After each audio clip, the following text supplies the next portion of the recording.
இதை பயன்படுத்துற விதத்துல பயன்படுத்தி நம்ம சரி பண்ணிக்க முடியும். உதாரணத்துக்கு இப்ப இந்த ஒடிசிக்கான இன்டர்வியூல எல்லாம் நீங்க போனை யூஸ் பண்றது இல்லையாமே நோலன்ட்ட கேக்குறாங்க. எனக்கு இன்ஃபர்மேஷன் நிறைய வருது, இவ்வளவு வரக்கூடாது, இவ்வளவு வந்துச்சுன்னா நான் எப்ப யோசிப்பேன்? நான் படம் எடுக்கிறதா உட்காந்து டிக்டாக்ல பானுப்பிரியா டான்ஸ் பாடிட்டு இருக்கானுங்க, தெலுங்குல நாட்டாமையில் ஆடினதா அதை உட்காந்து பாக்குறதா இருந்தாலும் கேக்குறாப்ல. இன்னொன்னு யாரோ சொன்னாங்க பாப்ப, இந்திய படங்கள் சிறப்பான படங்கள்லாம் ஏன் வந்து வெளிநாட்டு இதுல போகிறது இல்ல, விழாக்கள்ல அவ்வளவா எடுத்துக்கப்படுறது இல்லைன்னா, நீங்க நல்லாவே எடுத்திருக்கலாங்க, நீங்க ரொம்ப டாக்கியா எடுக்கிறீங்க, நீங்க அதை வந்து ஸ்கிரீன் பண்ணும்போது எங்க மைண்டு அந்த சினிமாங்கிறது காட்டணும், சொல்லக்கூடாது.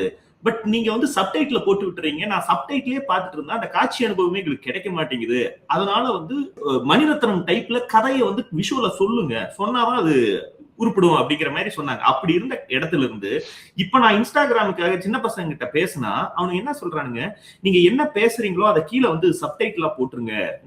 என்னுடைய ஆடியன்ஸே வந்து சினிமா அல்லது பாலிடிக்ஸ ரொம்ப தீவிரமா தமிழ்ல பேசக்கூடிய ஆட்கள் தான், அவங்களுக்கு நான் பேசுற லாங்குவேஜ் தான் நல்லா புரியுமே, இதுல எதுக்கு சப்டைட்டில் போடணும் அப்படின்னு. சப்டைட்டில் அதுக்கு இல்லைங்க, அவன் வந்து நீங்க சொல்றத 2 மடங்கு கூர்மையான உன்னிப்போட அவன் கேட்கணும்னா நீங்க என்ன பேசுறீங்களோ அதையே கீழே எழுதிடுங்களேன், அதையும் குறிப்பா தங்கிலீஷ்ல எழுதிருங்களேன்.